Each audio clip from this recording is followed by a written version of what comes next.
Não obstante, eu constantemente mostrar textos bíblicos que falam do chamado da igreja na eternidade, de reinar com o Senhor Jesus, exercer governo sobre uma outra dimensão de povos que o Senhor quer salvar as nações, né, mostrando textos bíblicos como Apocalipse 2:26, que diz que Deus dará autoridade sobre as nações àquele que vencer, né, que nós seremos constituídos reis e sacerdotes para reinarmos sobre a terra, porque as nações estarão sobre a terra.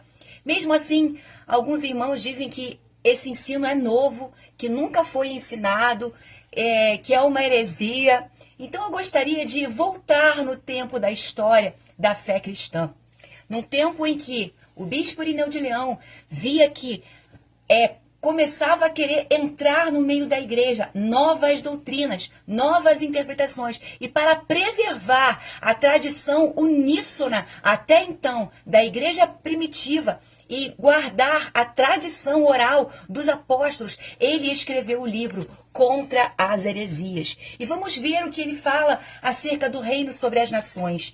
Vamos ver a interpretação que eles davam acerca de Gênesis 27:29, quando fala da bênção de Isaac a Jacó, quando ele diz assim, que as nações o sirvam e os povos se curvem diante de ti. Essa é uma bênção, uma profecia que Isaac profetizou para Jacó.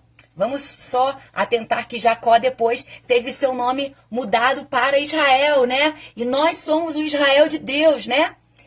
Conecte essas informações. Agora vamos ler o livro 5 de Irineu de Leão, no capítulo 33.3, na página 607. Diz assim: de fato, Jacó, durante toda a sua vida, não somente não viu as nações servi-lo, mas depois da bênção, ele teve que partir para servir o tio Labão, o sírio, durante 20 anos.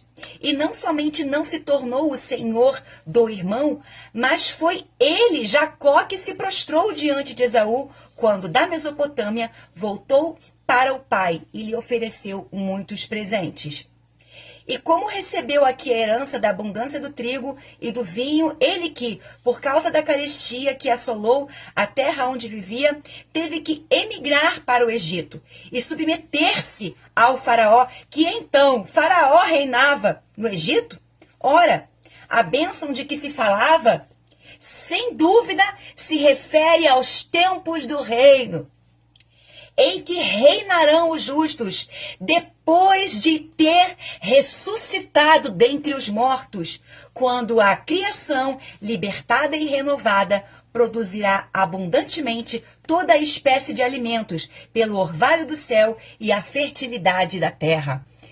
Aqui no finalzinho, ele ainda menciona, né, Romanos 8, em outra passagem bíblica. Irineu de Leão deixa claro que essa criação que anseia ardentemente pela manifestação da glória dos filhos de Deus, trata-se das nações, né, que serão governadas e que desejam ser libertas desse governo ímpio, desse governo onde impera no mundo o governo de Satanás, né, influenciando as nações, influenciando os governos humanos, que elas anseiam ser libertas pela manifestação da glória dos filhos de Deus. Porque quando se manifestar o governo da igreja ao lado de Cristo, elas serão felizes, porque haverá finalmente um governo de paz.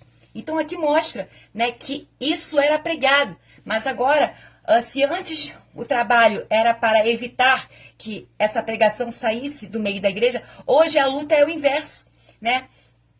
É para fazer com que volte aos olhos da igreja o seu chamado, o propósito de ela ter sido eleita antes da fundação do mundo, né? E que isso possa alegrar o teu coração e você creia que isso não é algo novo, é algo que está sendo restaurado, mas que sempre foi pregado no início da história cristã.